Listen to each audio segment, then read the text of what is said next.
Ladies and gentlemen, I am absolutely delighted to have returning to Louis B. Free Radio Show, Brain Food from the Heartland, Juan Antonio Perez. I'm delighted. I'm delighted. Welcome My back. pleasure. My pleasure. You and I were talking about mortality a bit off air, but if you don't mind, a little bit about yourself and your background first for new listeners. Oh, all right. Good, good. I was born in Venezuela. I cannot say raised because my father was military, and at the middle of his career, he became a military attaché. So we get to travel a lot. So I lived in my states, Boston, Kansas.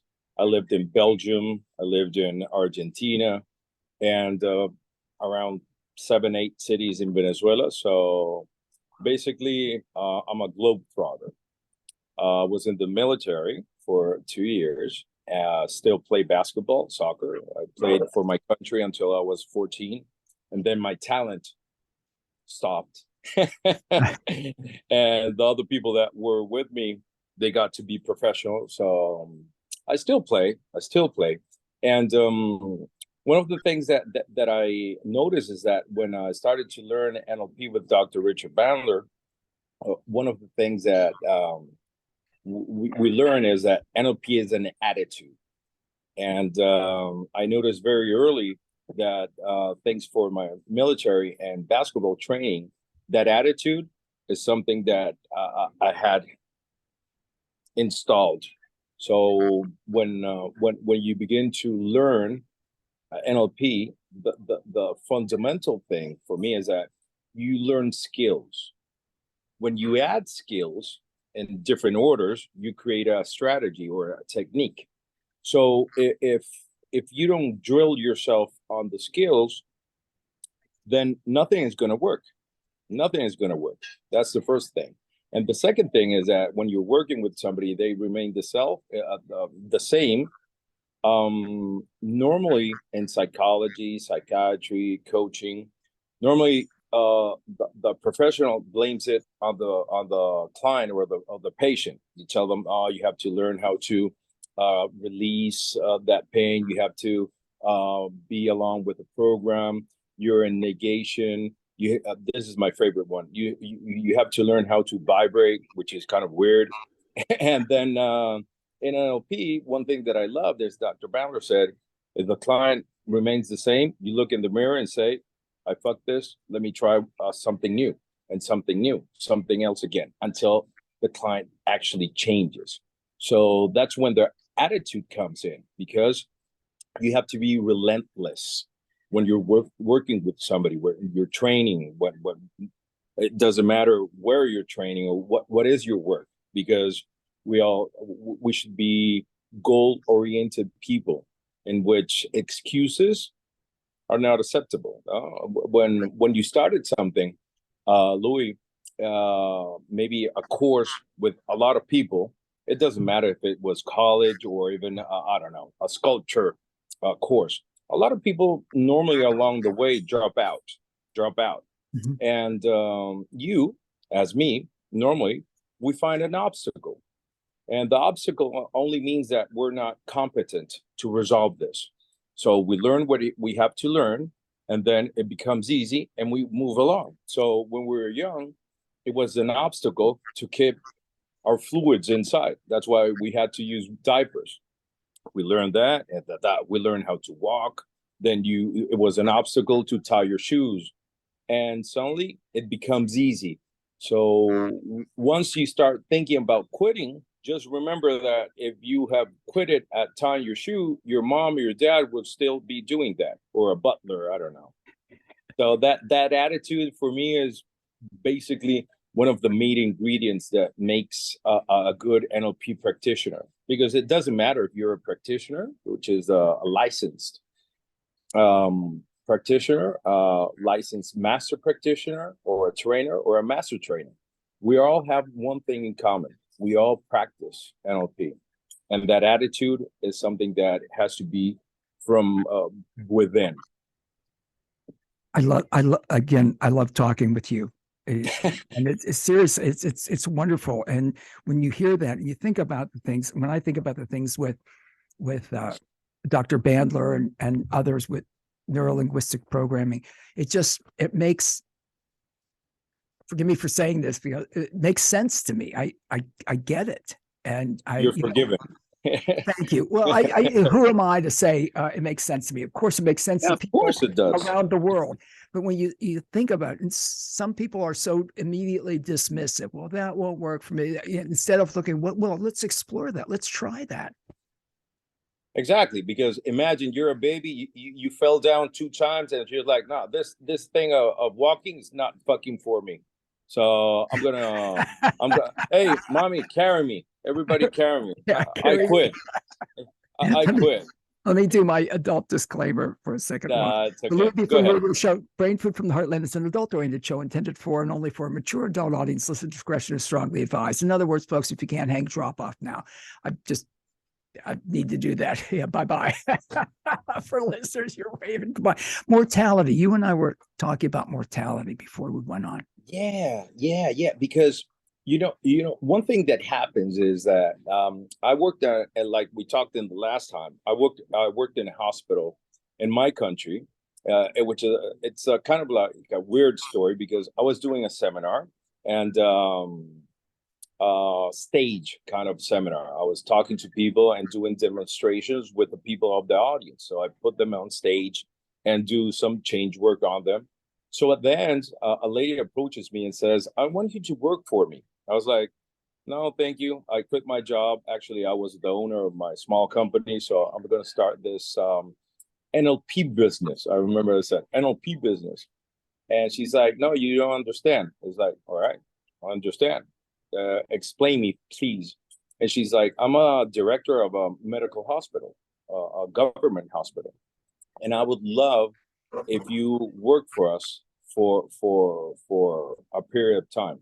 And in my brain, at that moment, I remember I wanted to be staff of the training team of Dr. Bandler, John Laval, Kathleen Laval. So you have a group of assistants that help them out when new people come and train. So they are the people that normally when you do an exercise, they give you feedback, correct you if they have to, skill-wise. So in my mind, I was like, oh, if I want to be part of the assistant team, that's not my goal. My goal should be have the skills that will enable me to actually being considered to be part of the assistant team. So when she told me, do you want to work in the hospital? In my mind is like, oh, I'm going to get a lot of guinea pigs so I can practice. So my skills will go to another level. And I said, yes. And during those 5 years, I worked with more than 6,000 people. And one of the amazing things that happened to me to realize love and mortality was that I was walking outside where the cafeteria was, which is literally outside of the hospital, and there was a woman crying, right? A thing that is very common in the hospital. So this one was really, really, really upset. So I just approached and I told her, hello. I noticed that you're a little bit worried, you're upset. I work here in a hospital. Can I help you? And she told me, my mother doesn't love me. So in my mind, I said, well, you have to fuck something up. And she's like, my mother doesn't love me. And I was like, what do you mean? And she's like, well, she has dementia. And she doesn't recognize me. She doesn't love me. It's like, wait a second. How do you think we love? And she's like, with the heart. It's like, nope, not at all. We love with our brain because in her brain is where all the beautiful and not so beautiful memories of you are. The 9 months that technically she carried you in her womb, when she gave birth to you, your first steps, brushing your teeth, all the beautiful memories that you can have as a mother and a daughter. So when she goes into that phase in which she doesn't recognize you, the important things that you need to remember is that she, for you, is the still woman. It's the same woman. So when she goes into that lapse, just remember that she is your mother. For her, you're somebody that maybe pumped or chalked in a gas station or a subway. Oh, excuse me. And no fucking clue who you are, no memories. So it doesn't have no attachment, no feelings. So once she kind of like understood that, I was like, so she's like, oh my God, I got it told wrong. I thought she didn't love you. No. When she's hurt, she loves you. When you're not, you're supposed to love her more. So that's kind of like giving back. So she after that she felt a little bit better, even though she had to deal with her, but she had a different frame of mind. So keeping that in mind, I was like, we love with all the memories that we create and the fantasies that we want to live with that person or those persons. So when my father was in Venezuela, when I decided to stay here, I knew that for at least 2 years, 3 years, I couldn't go outside because I'm still doing my visa, my talent visa. And when I made that decision, I remember telling my wife, if something happens to my father or my mother, I'm fucked because I cannot go out because nobody can assure me that I could go in. And I told them, and my mother's like, no, it's okay. My father's like, nah, it's okay. And last year, in the final week of January, I believe, he had a stroke in the brain, and he was brain dead, literally brain dead. So my cousin, which is a doctor, they were on the medical board, and they're like, "Hey, my uncle is dead, brain dead. It's only the body." So the doctor says to me, we're talking by WhatsApp, right? We're talking by WhatsApp. And he's like, so Juan, please give me your email. So I'm thinking documents or whatever. It's like, yeah, sure. What do you need? Yeah, I want to send you the x-rays and the MRIs of your father's brain. I was like, no, fuck it. I don't need that. You already guys told me that he's brain dead. I have so much beautiful pictures in my mind of my father at my soccer games, at my basketball games, when we're in Russia. So those are the pictures that I want to remain. And the funny thing is, Louis, that this motherfucker was like, no, but you need to see the pictures. And it's like, no, my cousin is the medical doctor. You're in a board, and you said it's done. So I'm going to talk with my mother and my sister that they were there, so we can decide if tonight or tomorrow we're going to start disconnecting him and stuff. But it was amazing to me, Louis, that months later, I'm doing a seminar and I'm telling this story, and it sipped in that I decided unconsciously that I didn't need that information in my brain, even though it was my father. It was the decision was made, and that was not going to add to my life. So when we're talking about mortality, we're talking about that all the memories, especially the things that I learned from him, they live in me. And then I taught my son a lot of things. And now I have a 5-year-old boy, a 7-year-old girl, and they get to live through me their experience of what my father taught me. That's So beautiful. for me, that's the concept of immortality. That is, because in a way, in my hallucination, he lives through me to them, and that should go on. Oh, your grandpa Tony, the colonel, he taught me how to do this, and they're like, oh, and now the kids are like, oh, Papa, we're gonna do like grandfather, like grandpa It's wonderful. does the sauce, or grandpa tied his shoes. So that's one of I even have goosebumps because it's one of the most amazing feelings, because physically, obviously, we all go. Sure. Now, what we do here will allow us to move on generations. And that's one of the coolest things about your job and my job, or anybody's job, that if we put the work to it, eventually we're going to live on. That's beautiful. And I love you when saying that about your father and not needing that information, not needing to see the. Not at all. Yeah. Not at all. And I remember the tone on the voice of the doctor is like, yeah, but you need to see this. I was like, no, I fucking don't. I have better pictures in my mind, movies, slides, beautiful things besides the photos and the video films and all of that. So it's a decision, as simple as that, man. It's a simple decision. Simple. And the important decisions that we make, we have to be thoughtful about them, correct? Well, thoughtful, especially in the long run. In the long run, if you see, like Dr. Bowler says, the long film, because maybe I love Nutella with bread, and once in a while it's okay, but if I'm gonna have more than one Nutella with bread, a lot of, and each day, instead of thinking how good you're gonna feel right now, you should think how shitty you're gonna feel 2 or 3 months later. So those are the kinds of things in which you should think about your decisions. I feel great right now, shitty later. So it's a balancing. A balancing act. Yeah, because a little is okay, maybe too much, not so much, not so okay. Exactly. Actually, I remember a commercial. It was very funny, of Pampers. You know, the diapers, Yes. Pampers, Yeah. and it was a Pampers box. It said $9.97, and it was a Durex, condoms. Picture says 189. So it says, you use it once, you're done. Don't use it. Buy one of these every week.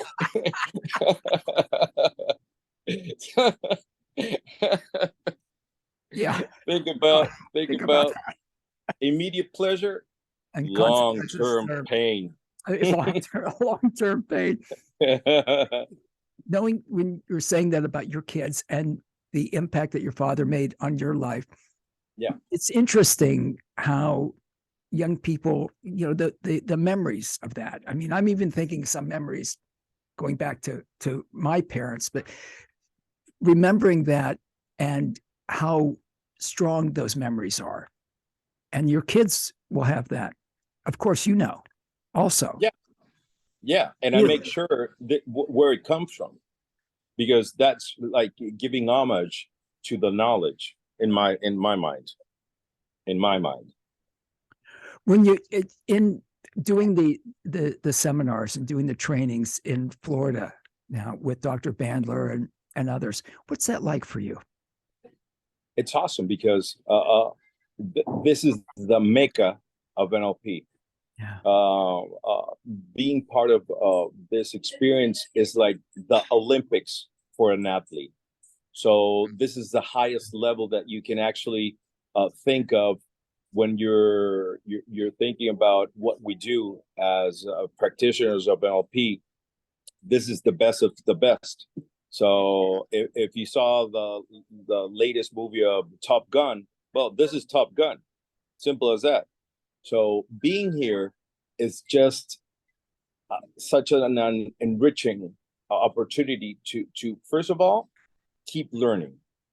That's the first thing, because a lot of people say, "Yeah, I did that, and yeah, I know." It's like, no, you don't know.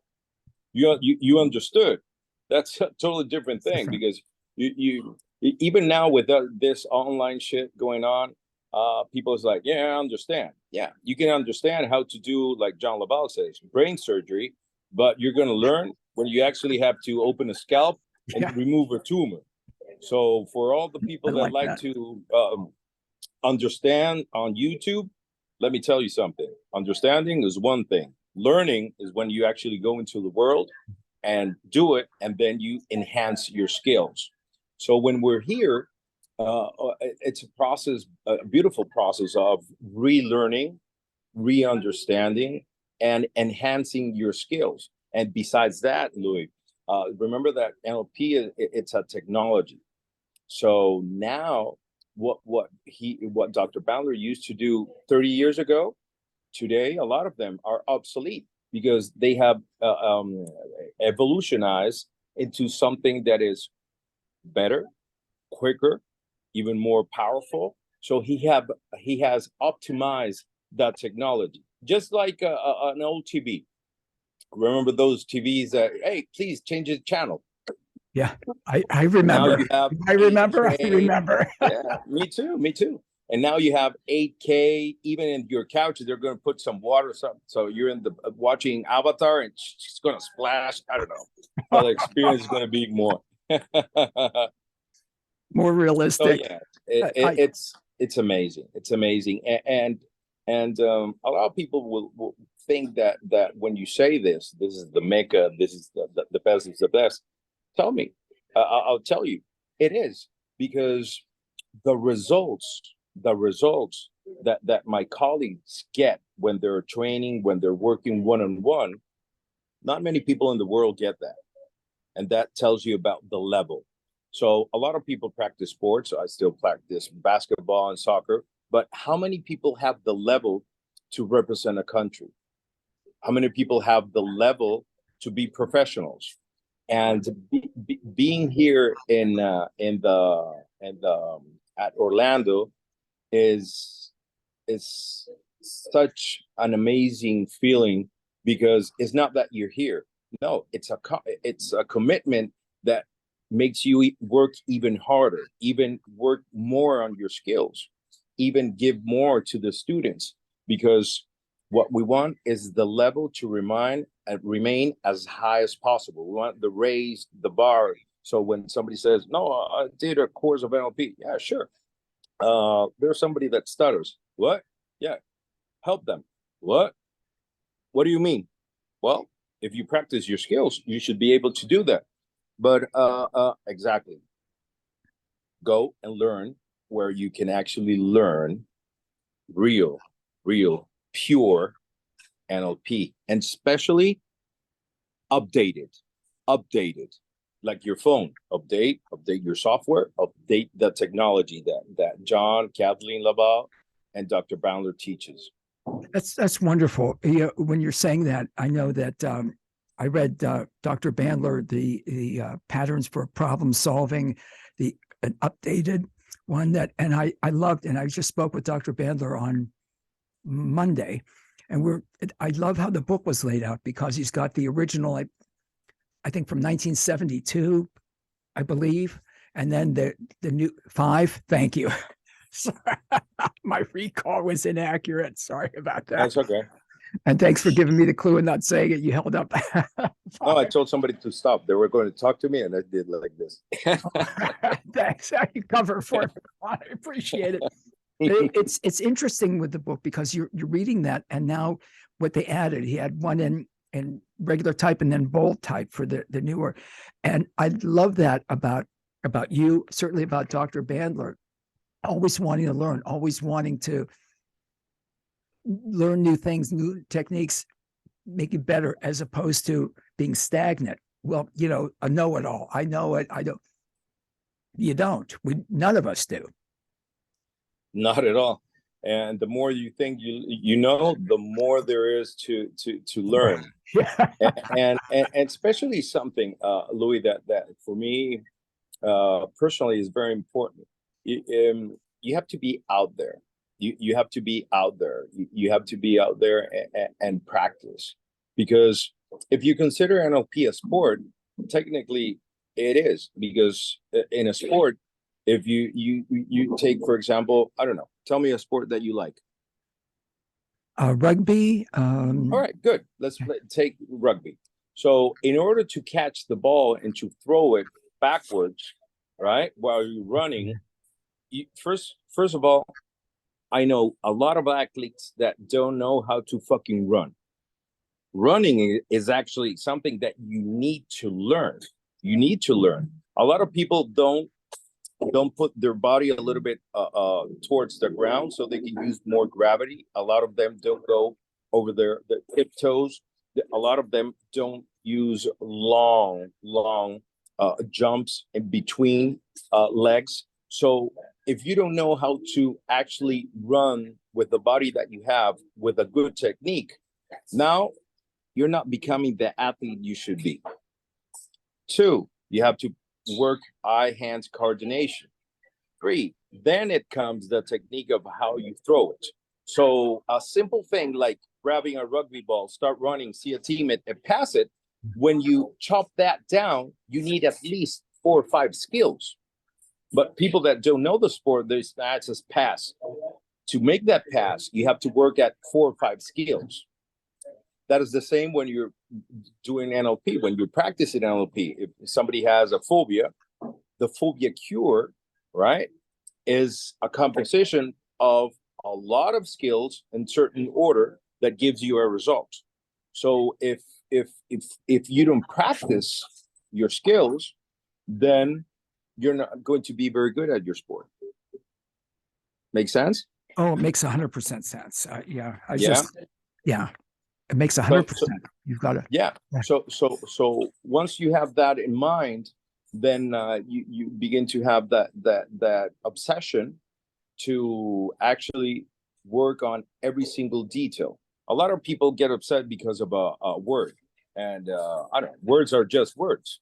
Where you put the words where they can't. People tell, oh, manipulating. What do you mean fucking manipulating? A woman's giving breastfeeding a kid. This breast runs out of milk. She manipulates the child to the other breast. Is that bad? No. So it's not the word. It's the context. And obsession, it depends on the context. If you obsess about your skills, eventually you'll be very good, very, very good at what you do.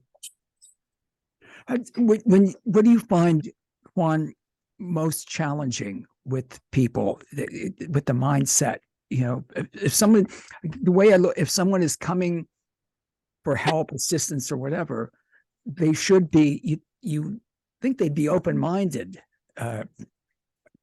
to it. They really want to change. They really want to, they're dealing with the difficulty as opposed to just being miserable. Okay, I get it. So from my experience, only me, all right? I'm responsible of this. If I ask you, Louis, you drive, right? You drive. I do, yes. All right. So imagine you drive from your house to a supermarket. And as soon as you step out of the supermarket, I arrive. How many times did you hit the brake? Did you hit the gas? Your answer would be the scientific one, no fucking clue. No fucking clue. And yet, you can never deny you did it. Sure.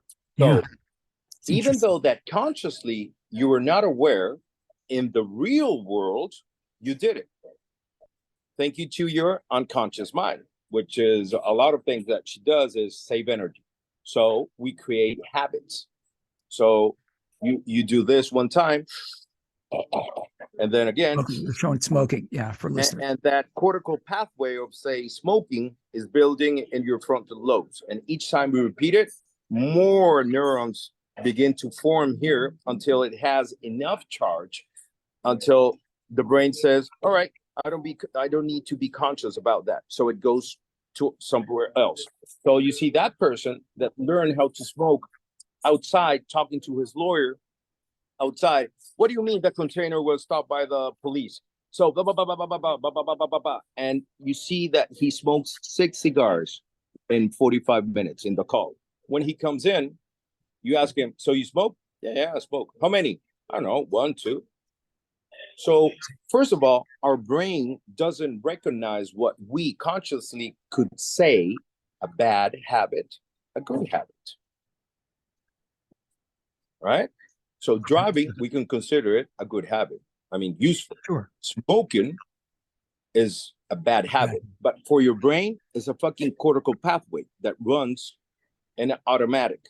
So in my experience working with people one-on-one and at the hospital, how many times do you find yourself like this before a good event at night?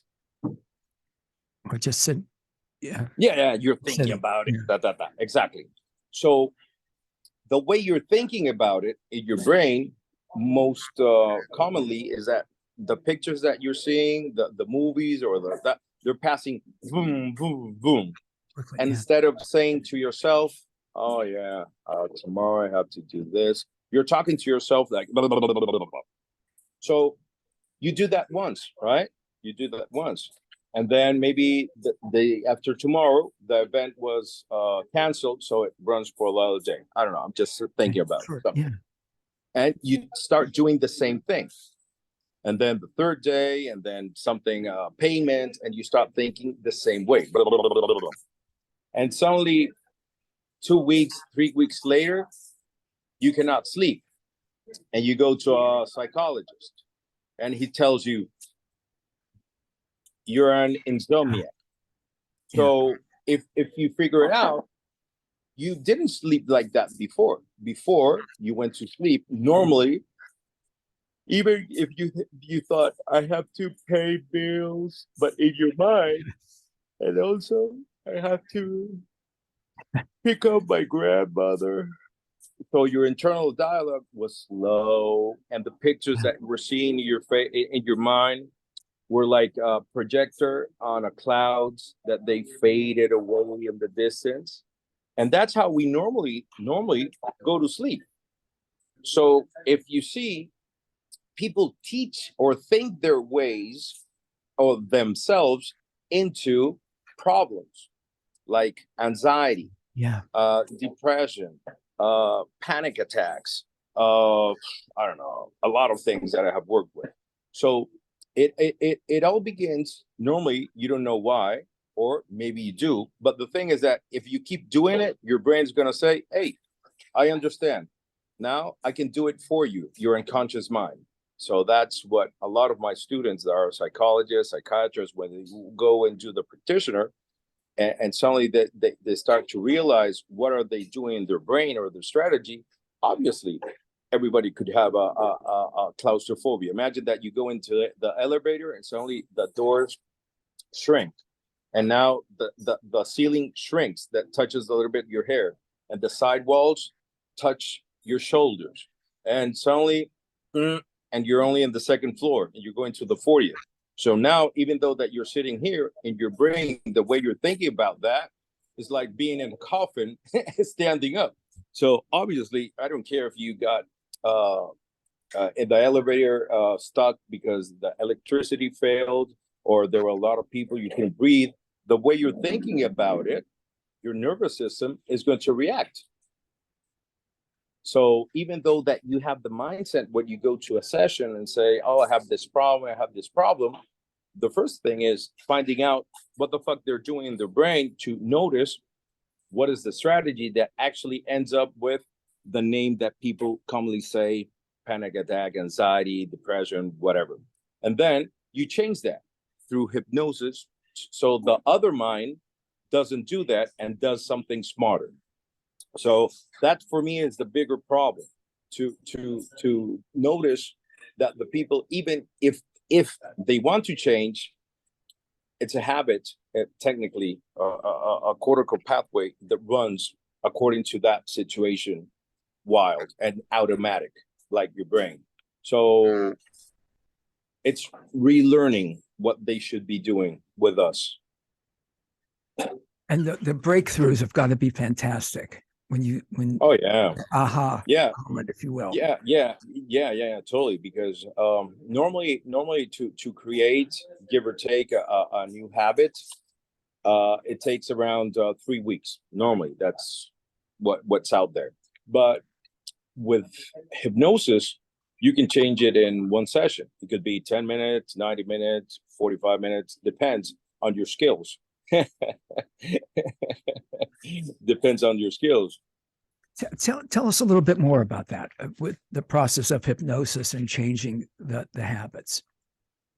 Well, if I tell you somebody wants that normally that smokes, before he smokes or she smokes, there's kind of like a trigger. There's something that pops in their brain and makes them grab a cigar, take it out of the package, take it to their mouth, and light it up. If you think when you're driving, there's a maybe a visual trigger that you think you're the first one in the red lights, right? You stop and you're listening to the radio and you're thinking things that you need to do, and suddenly it turns to green. And that moment, normally you don't say, "Oh, it's green." No, you keep thinking what you're doing, and that triggers the behavior of driving, the habit. So that trigger makes a cortical pathway actually run in automatic. All right, we're good. So once you find the trigger for the habit, you can use maybe the same trigger and install a different behavior. For example, if somebody bite their nails, you can use the same trigger, and instead of doing this, they can do this and sigh like a normal sigh, like nothing. And yet you connected the same trigger with a different cortical pathway, which leads them to a better behavior. Make sense? It does. And in hypnosis, when you're doing this, basically you're using the trigger. Basically, you're using the trigger and telling the brain, not this. Yeah. For example, so you can do the same thing with cigars and overeating and sugar. I don't know, a lot of things. So it's amazing because it's the other mind, the unconscious mind, that runs around 95% of the things that you do daily. So you imagine you're talking on the phone and suddenly you're walking, and you cannot walk and talk at the same time because one of those is unconscious, and suddenly you stop and say, "Wait a second, I have to open the door." What the fuck you mean? Yeah, I can only do one thing at a time because I only have a conscious mind. So even open the door while you're talking, that is an unconscious process. You're thinking about something, you tie your shoes, that is a conscious process because your conscious mind is somewhere where you're pointing the light to. And the unconscious mind is running the show behind. That's interesting, Juan, because when you say that, you reminded me of a few years back. I was actually getting to the studio. I was talking with a friend on the phone, and I got out of the car, and I'd always would set my phone on the passenger seat, and I was like, I shouldn't use the word panic. I was upset because I said, wait. I said, I can't find my phone. I'm now talking on the phone to him, and I'm looking on the seat, and I'm thinking, where did I do it? Where did I leave it? What, and he's screaming at me, and you got the phone in your hand. You're talking to me. It was like, I know, of course I was embarrassed. It's like, oh, God.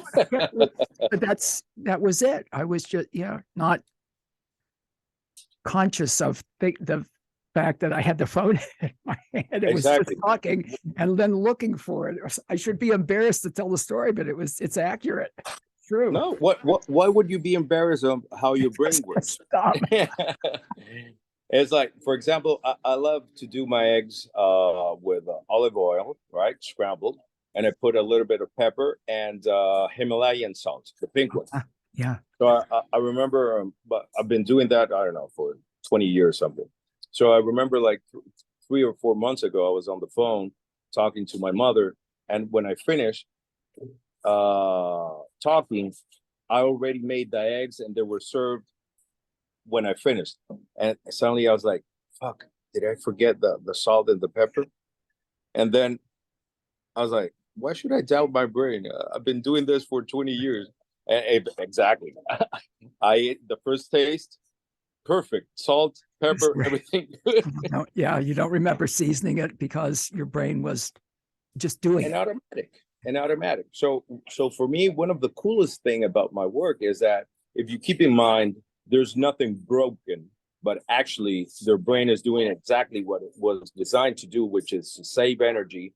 And if you start thinking about one thing that gives you a little bit of anxiety, if you think long enough and you practice long enough, then your brain will say, hey, I'll do it for you. And then it becomes an unconscious process. And then undoing the one, obviously, that's not good, and replacing it with something that is good. We've got links up to your website, VIVIRPNL.com. Lots of links up. Go directly for more information. About the self-talk, something that I've always done. Years ago, people would say it's okay to talk to yourself as long as you don't answer. And decades ago, I thought, well, then who's listening? If I'm talking, so I, and the older I get, and again, using age as an explanation, not as excuse, I'll be in the grocery store having a discussion with myself. And so you argue with yourself. Well, I reason with myself. I'd yes like to say, but I argue. Yes, I argue with myself. And who wins? I do. I do. I know. I know it may sound weird, and I find myself. People look. I said, "Oh, I'm sorry. I'm discussing with myself," and then they slowly move away, and it's like, "Oh, okay." I don't want to be standing. There's I saw the other day a meme, very funny, because it says, "If you see me talking to myself, don't interrupt. We're having a meeting." That's me. That's me exactly. Your passion for doing the work that you do, I love that, because a lot of people certainly can get where they aren't interested in new ideas. They don't expand horizons. They don't. Life is a learning process. Even it is at my old age, you're learning, and that should be experienced by people. People should love that, as opposed to closing out ideas. That openness with you, where do you think that comes from? Basketball, sports, swimming, because even though you can lose a competition, you always the real competition is that guy in the mirror. Yeah. So when you talk about self-esteem, and especially nowadays that they give a medal for competing, people don't understand that fucking shit is making people feel entitled. Yes. Because yeah, I came to the competition. Where's my medal? There. So that kind of thinking, I don't know the word in English. I'll say in Spanish, transpose, or it's like a virus that goes. Say the word again. Say the word again. Traspolar. So it's like a bad virus. So now if I go, I deserve a medal. So if I go to school, I deserve to pass. And they should tell you, no, you need to study. Yeah, but I'm here. So if you apply to a job, you should get it. So if you go to college, you should graduate. No, you have to sweat. You have to sweat.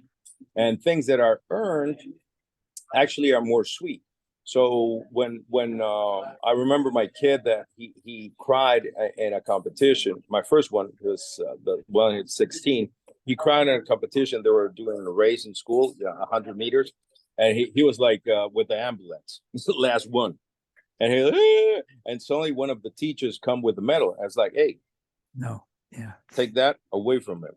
And I grab him and I talked to him. And basically I told him, you want a medal? He's like, yeah. So what are we going to do starting today until the next competition? And you should see the fucking look on his face. Today? Yeah, from today. Because you have to work. Because remember, today, this is the result because of the work or that you put or didn't put on this competition.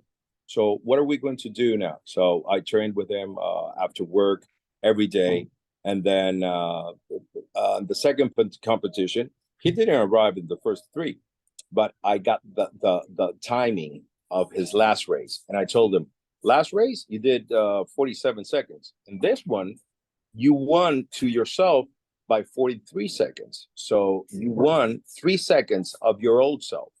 So that in a way is one of the most beautiful things that you can do as a parent to install that mentality that's me against me. Obviously, you're going to compete against people and you want to crush them, literally speaking, not metaphorically speaking. and in sports, when anything, because but basically it's you against you, you better today than yesterday. And I think sports are one way of installing that. For me, one way of installing and if you have that, then if you could put that into your studies, into your school, into your physical fitness and the way you eat, I bet you're going to do good. You're going to do good. I've got to ask you that, how many years ago was that? That with that competition that they were going to give a medal? My kid, he's 16 and he was 6, so it was like 10 years ago. I'm sure he remembers that. Oh no, yeah. I'm Hey, sure. I'll I'm tell sure. you. I'll That's tell you a story quickly. He Please. was 14, no, or 13, 3 years ago. We were in Venezuela. He lives with his mom, and every summer he comes to Caracas. And if I travel around outside of Venezuela, he comes with me, helps me with my seminar. So we're in Caracas, and I go to the gym. I have my personal trainer, and I after the second day, I tell my trainer, "Hey, in the gym, legs." A lot of people that go to the gym knows that legs is a fucking day because you normally turn white, pass out, whatever.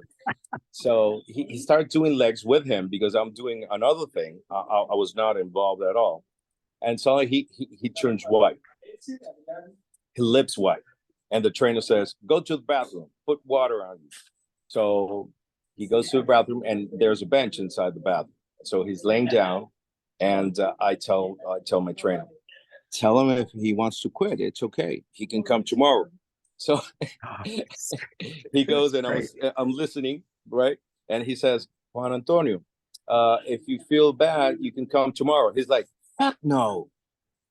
I'm not going to give pity to people. Let's finish this shit. Give me 5 minutes. Yeah. And technically he got some Gatorade, but he went. And the main point is that in his mind, I'll die before I give pity. I'll die before I quit. And that comes from that background. So he's doing good. He's doing good. That's wonderful. That's wonderful. And they remember it's like you were talking about your dad, the memories that people have with those moments and that's wonderful. And how he grew from that, how you taught him and he grew from that experience. And I could go on and on about the medals that for just showing. It's just, I get very concerned for our world when I see, and you've got to pass everybody. And that's what they don't learn. A friend of mine who's a teacher has told me about how kids in her 3rd and 4th grade class were reading at the kindergarten level, some of them, and she didn't use the word, the school forced her to advance them, yet she had to advance them. And I'm not going to say the school district or anything. And it's interesting because all they're going to do is be further behind. And I get about the reading. Go ahead. Remember we talked about the Olympic team? Yeah. So how the fuck is that school going to have an Olympic team that represents them and the spelling bees of the children of the same age against the same thing? That's why you need an iron fist to maintain a level. All right. I'm not telling an iron fist against the people. I understand. An iron fist to maintain the level. Or you're in it or you're out. Simple as that. And you have to change the strategies in which they're teaching those kids so they can learn how to spell smarter, faster, and even college spelling. Because in NLP, we have the spelling strategy in which you teach them how to make the words bigger in their mind and all that. So we go back again, Olympic team, Olympic level. And that's a beauty because your performance, when you're doing a sport, you can lie about your performance, about being higher. Lower, yes, but higher, no. So when you have people that are here, if you're here, hey, it's going to show. So, or you rise up to a location or go back, training yourself and return. I love talking with you and I'm so grateful to be able to do this again. My pleasure. I love to catch up with you again, maybe when you're home, whatever. Of course, you have my number. You just tell me, we'll set up an appointment and we'll talk anytime. I'm really grateful. A minute about your website, a couple minutes about your website, if you would. Yeah, sure. It's Vivir PNL. And normally I teach in Spanish, but here in the States, I'm doing NLP master classes in hypnosis.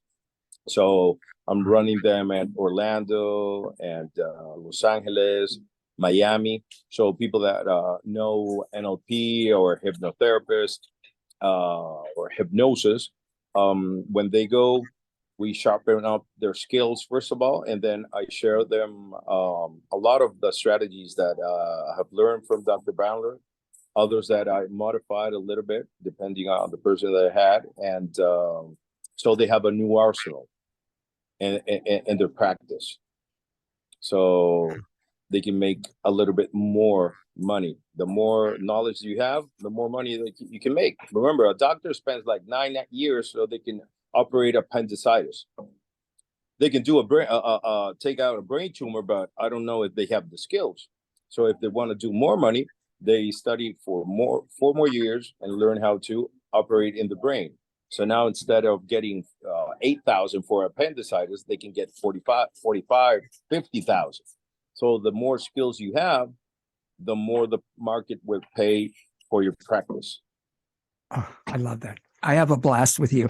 I'm gonna have to get you to turn me on to some Latin American music. I love, even though my Spanish is poor. I was talking about this earlier. So there was a song that I really like. I'm not going to mention the song. And then when I looked at the translation, it's a really terrible. I thought it was upbeat and you know, and it's a great song. The music's great. It's like, oh, when I'm almost sorry that I read the translation, but you got to turn me on to some. Nah, it's okay. The same happened to me with the German song. And suddenly, I was singing like a white supremacist. I was like, what the fuck is this? Right.